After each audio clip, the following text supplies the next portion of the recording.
Alors, nous avons ici un Google Sheet, un tableau, et nous allons apprendre dans ce petit tutoriel tout simplement à créer une table de données, créer un graphique, et puis aussi exploiter le graphique, à savoir trouver la droite de régression linéaire du graphique.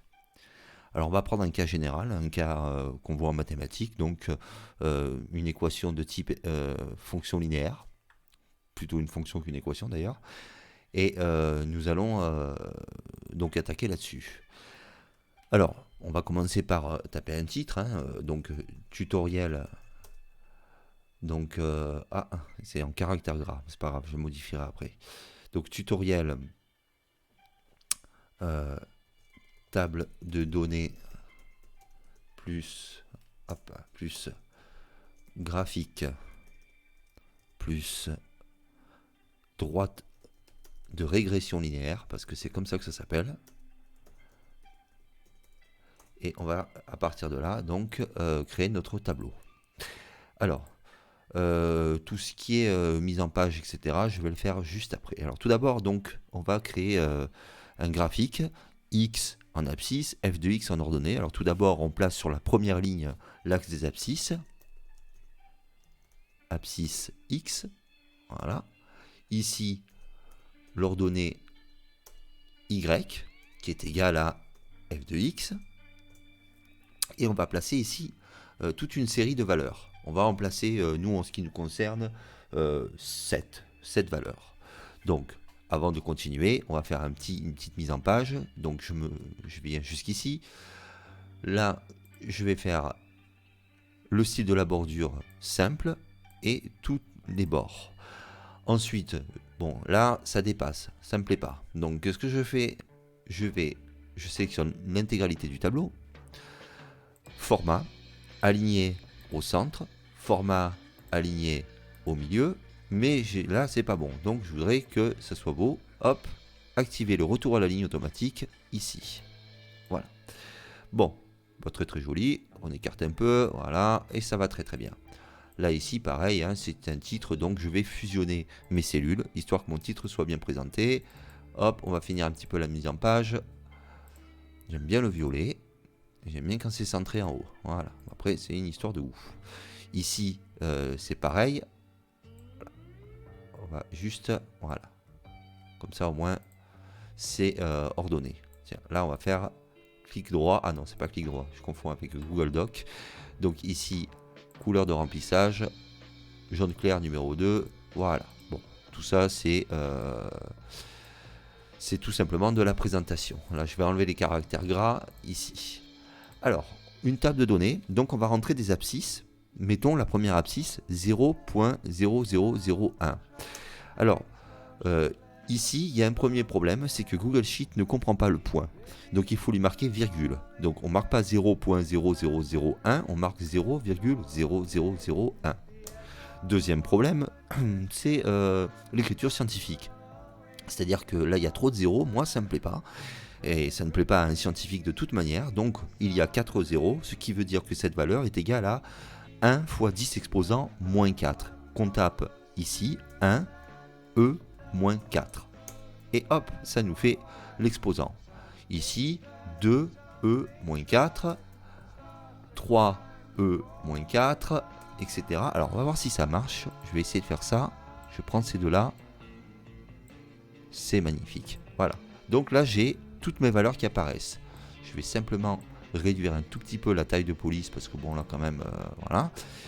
Voilà. Donc nous avons ici les abscisses, ici les ordonnées. Pour les ordonnées, pareil, je rentre des valeurs.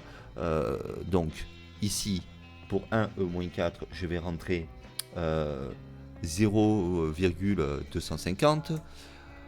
Ici 0,415. 0,650. Ah, j'ai mis 2 virgules. On va rectifier ça. Hop, là-haut. Ensuite, ici, 0,825. Non, pas 1,15. Voilà. 1,28. Et celui-là, celui-là, j'ai pas envie de le mettre. Allez hop, supprimer la colonne. Voilà, comme ça au moins c'est fait.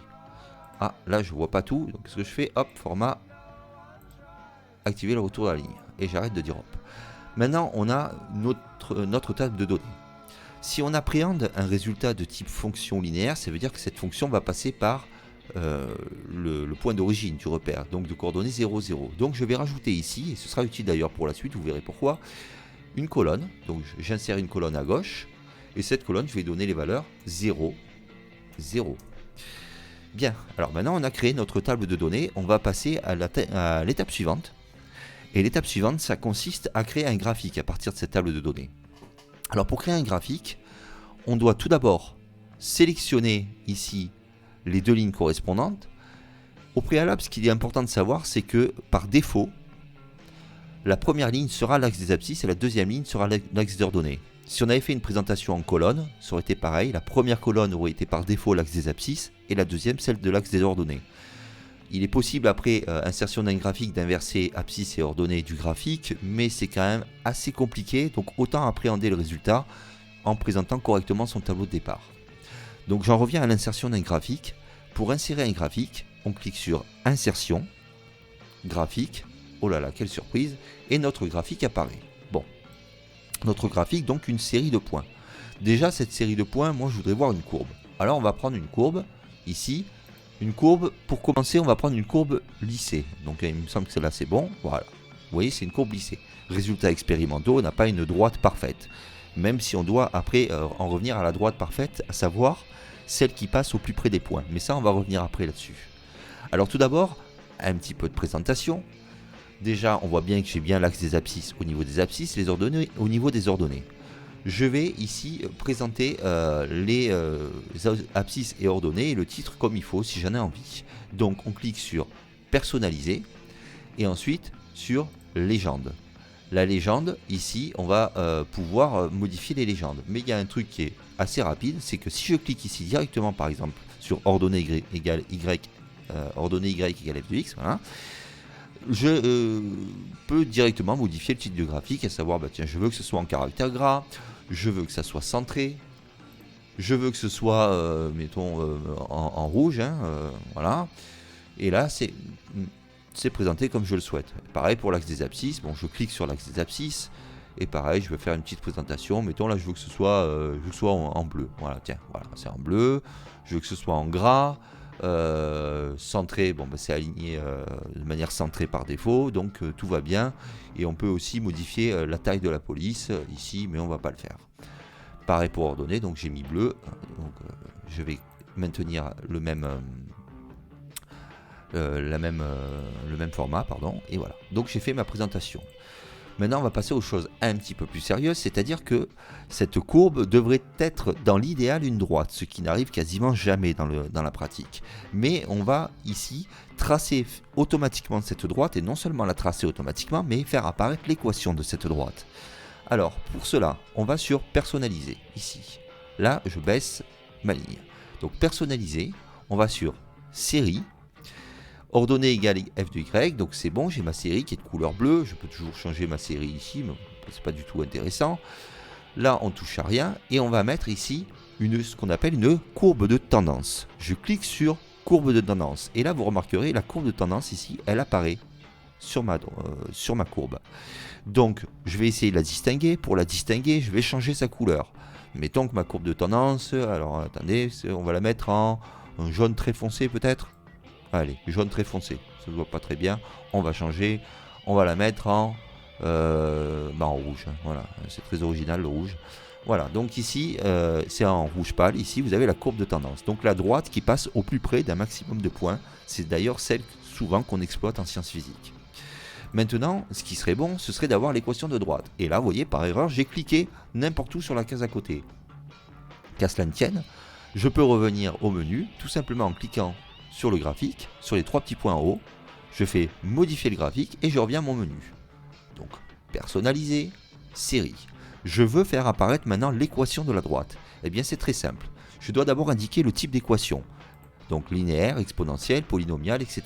Nous, on va se contenter pour le moment d'une courbe de type linéaire. Y égale AX, ça c'est en mathématiques. Malheureusement, sur Google Sheets, linéaire égale AX plus B, ce qui est quelque chose de très tendancieux en mathématiques parce que ce serait plutôt une courbe affine et non pas linéaire.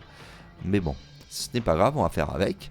Et je voudrais donc rajouter l'équation de ma droite. Et pour rajouter l'équation de ma droite, et on a quasiment terminé, je clique sur libeller, ici, utiliser l'équation.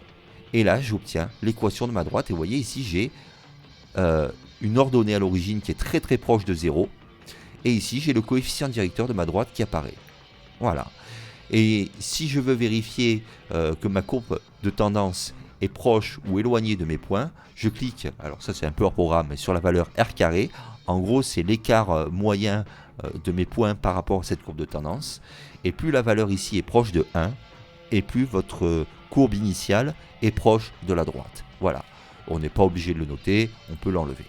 Ça y est, mon graphique est prêt. Maintenant, je n'ai plus qu'à le copier pour après l'insérer dans mon document Google Doc. Je clique sur les 3 points. Ensuite, copier le graphique.